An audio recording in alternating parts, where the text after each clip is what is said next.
aggregate organization, almost all of them, who are based in Mount Kenya region. And this survey was a public policy and governance survey, which was conducted between 9th and 29th March 2024. And the purpose was to track the elected leaders' popularity and approval ratings, especially with respect to the implementation of their campaign promises and manifestos. On methodology, we used a stratified multi-stage sampling, and the ward was the primary sampling unit. For respondents, they were distributed according to registered voters as per IBC register in all the wards, in all the 64 constituencies within the Mount Kenya region. And at the ward level, the sample unit, because you realize that even though Mount Kenya is mostly homogeneous, there is urban areas which are a bit cosmopolitan. So that mandated that we stratify the data further. A total of 4,000 respondents from the registered voters were targeted. 3,540 were contacted, and 3,266 were interviewed, male 54.3% and female 45.7%. We'll give the demographic breakdown at the end of the survey. The sample size had a 95% confidence level and a 2.3% margin of error. On data collection, we used two methods. One was face-to-face, the other was CATI, which is computer-assisted telephone interviews. And as COG, we have our own app that is designed under Open Data Kit. And the questionnaires, the moment you fill, it automatically uploads to our servers.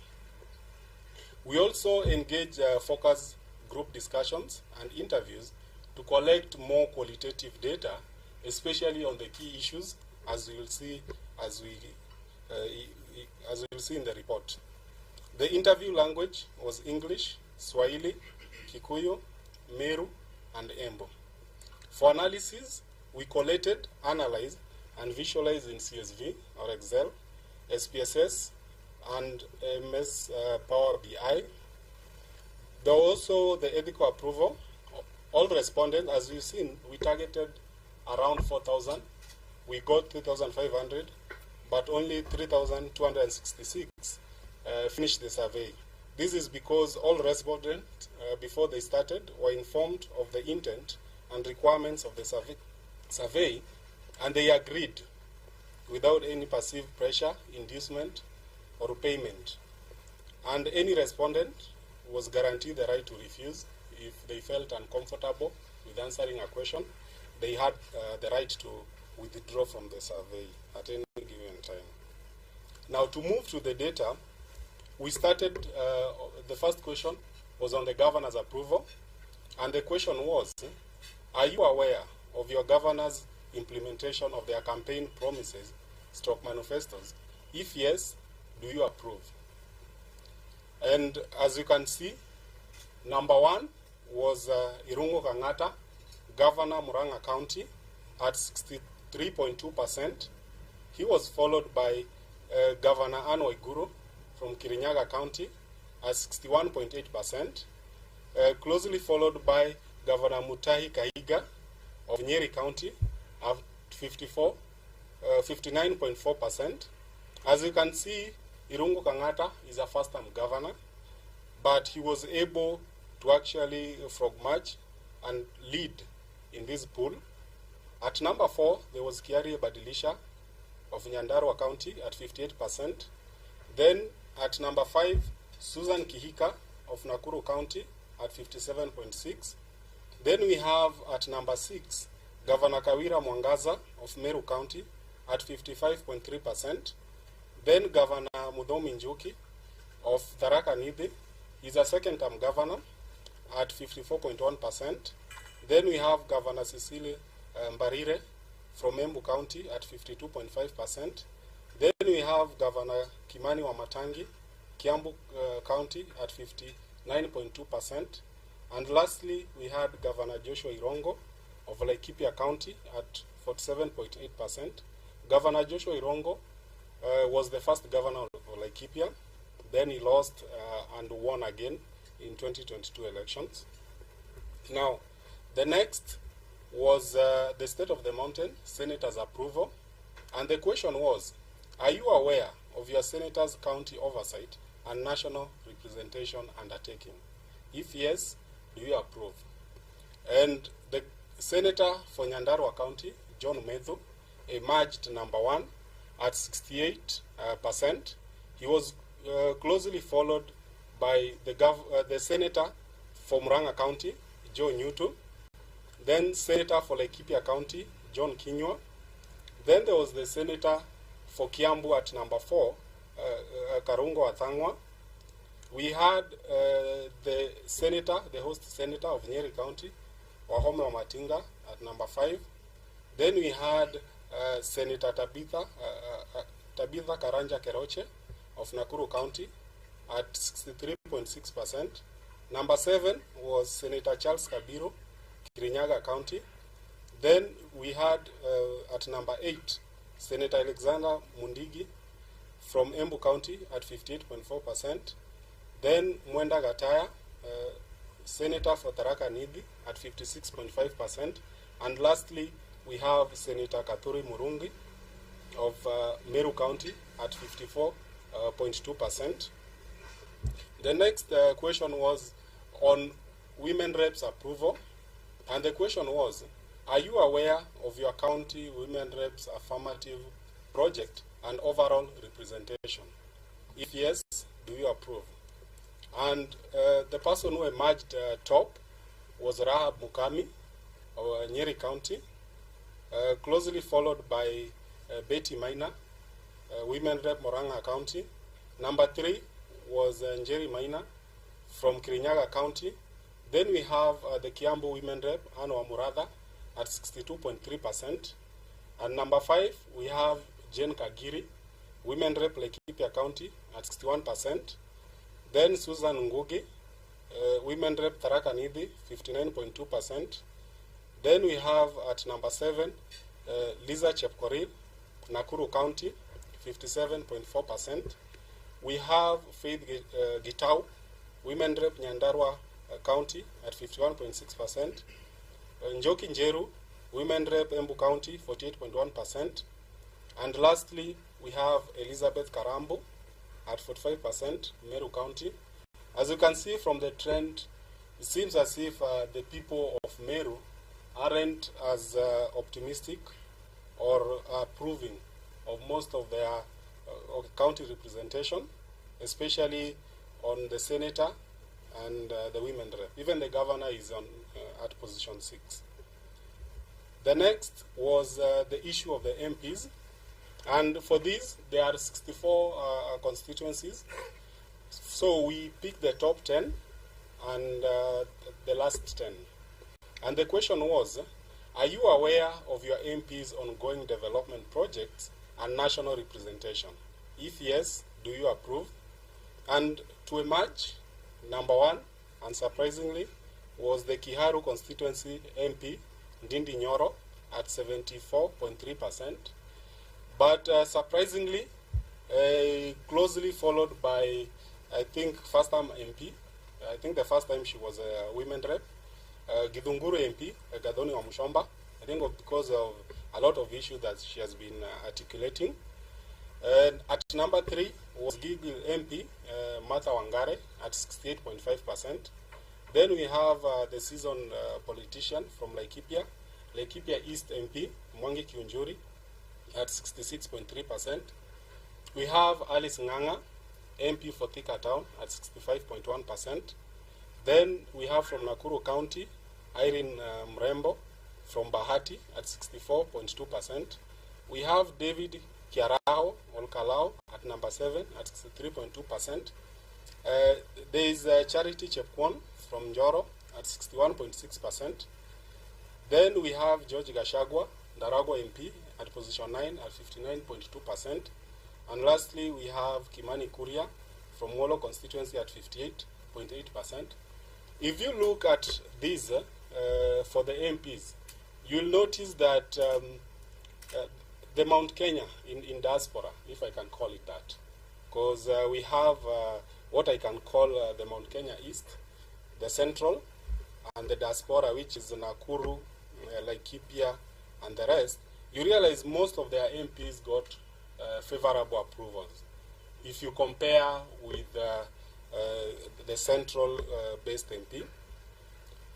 Then for the bottom 10, and same question, are you aware of your MP's ongoing development project and national representation? At number 55 was Jane Kiara, Naivasha constituency. At number 56, with 40.8%, was Mary Maingi from Mwea. Then we have 39.2%, George Murugara from Tharaka. Then Wainaina Njoroge, Kieni MP, at 38.8%. We have Mary Wamaua, Maragua MP, at 36.5%. Then at position 60, we have Wambugu Wanaina, Othaya, with 35.7%. At position 61, we have Wanjiko Muhia from Kipipiri with 34.6%. 62, we have Samuel Arama, Nakuru Town West MP, 33.9%. Then we have Chege Kirago, Limuru MP, 33.2%. Joseph Munyoro, Kigumo constituency, at 31.1%. And before we move to the next slide, I would just like to mention, out of respect of the host MP, that he was at position 31, around position 31. We'll share full data with any media houses that needs every position.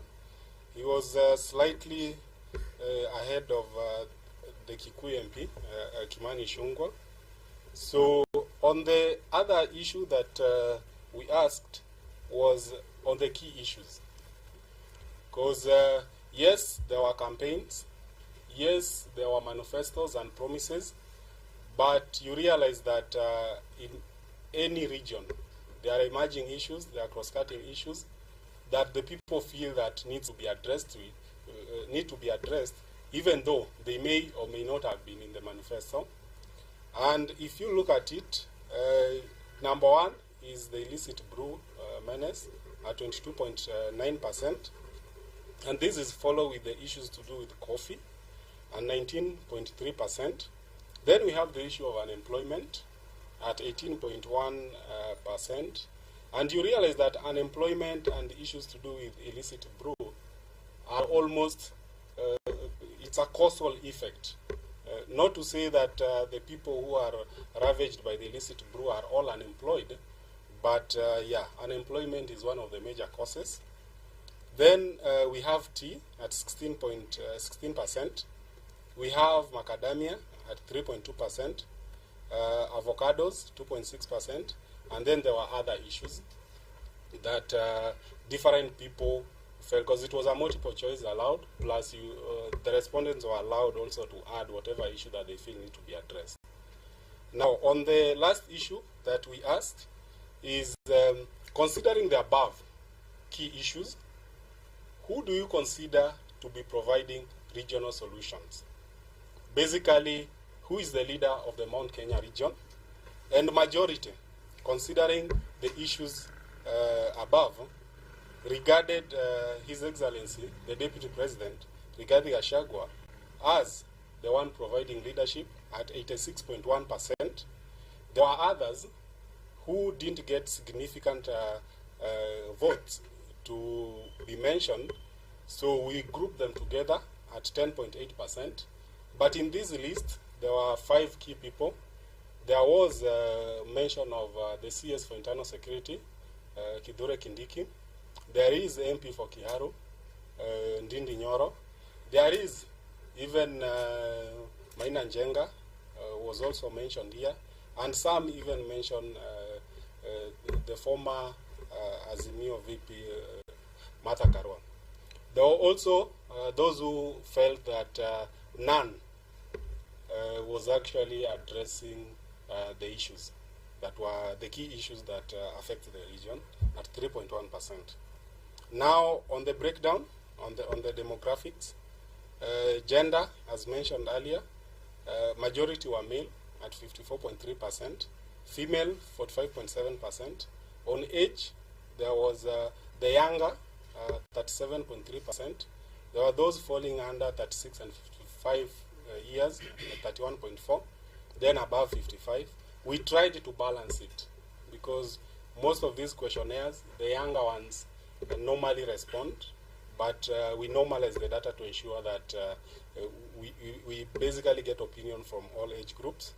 On education, because this is a requirement, there was a time MPs complained that some surveys, if you don't indicate this, then you may be interviewing the wrong kind of people. So the college level, graduate, and those with secondary education, as you can see, were above almost 70%. Then there were those who primary level, left school at primary level, 18.2. Then there were those also with no formal education at 6.5%. On economic activity, majority say they were farmers at 3.8%. There were also casual laborers, 16.9%. There is the unemployed, 13. There were the self-employed at 14.5%. There is the students at 12.1%.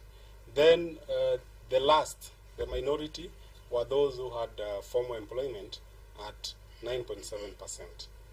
And ladies and gentlemen, that is our report on the state of the mountain. Thank you very much. Yes, sir. A concern? Yes. How would you, a concern from what I've observed, how do you explain the appearance of Charles Kabiru as the Senator of Kirinyaga when it's in public domain, that he lost elections in 2022? On senators? Yeah. I think my colleague just actually handed me a note on the same. It seems when we were transporting the report, the name is James Kamau Murango. Yeah, that's a typo, and we apologize for that. We caught it a bit late. But the data is still the same. The data is for Kirinyaga County for the senatorial seat. Yes. Any other question? According to the survey, has the leadership of the mountain been able to solve the problem that the residents have? What we asked was, who do you consider? Whom do you consider to be providing solutions? So they may not have solved them, but who is providing solutions toward the same key issues? That was the question. As to solving the issue, we will do a subsequent tracking survey because we felt that this is the first budget that this regime is working on, because the other one they inherited from the previous regime. So it's only after June that we can fairly now analyze and see what have they done with their budget. So that one will be released subsequently, maybe around September. But for this was who is providing solution, or who do you see is providing solution? Yes, thank you. When you talk about the Mount Kenya in diaspora, Yes. and take Nakuru Yes. and Laikipia, Yes. what makes you think of their Mount Kenya in diaspora? Normally, Mount Kenya in diaspora also includes Nairobi. And this is because demographically, you realize that Kenyan counties are ethnically based. So you consider a county to belong to a certain ethnic group if it has a majority, or at least a substantial number of the same ethnic group. And if you see Nakuru, even the way it's structured, the leadership, all the governors in Nakuru have been from what we call traditionally Mount Kenya, and also Laikipia. Nairobi, we didn't include it here, even though there's also a substantial number of Mount Kenya in Nairobi, because we'll do a separate for Nairobi. But that was the reason we did. Yes, sir. Now, bearing the sort of leadership struggle or wrangle that has been there, beating the deputy president and, well, the former head of state. Yes. did any of the respondents put the former president as part of the leaders who could be seen as trying to solve some of the issues that they are facing? There was a mention of, and remember this survey was about the elected. Elected. So from the data that we collected, we were mostly on the who is currently in office. Yes, there was a mention here and there, but it wasn't significant. I believe if we had reframed the question into kingship, who do you consider to be a kingship, then maybe. But the current leader of Mount Kenya, like the data is saying, is Honorable Rigathi Gachagua. Yeah, but that other one is a political question that I think politicians will be able to answer. Yes. So if there's no any other question, I thank you all, and I appreciate you for coming and giving us coverage. Thank you very much. Shukran sana. Thank you.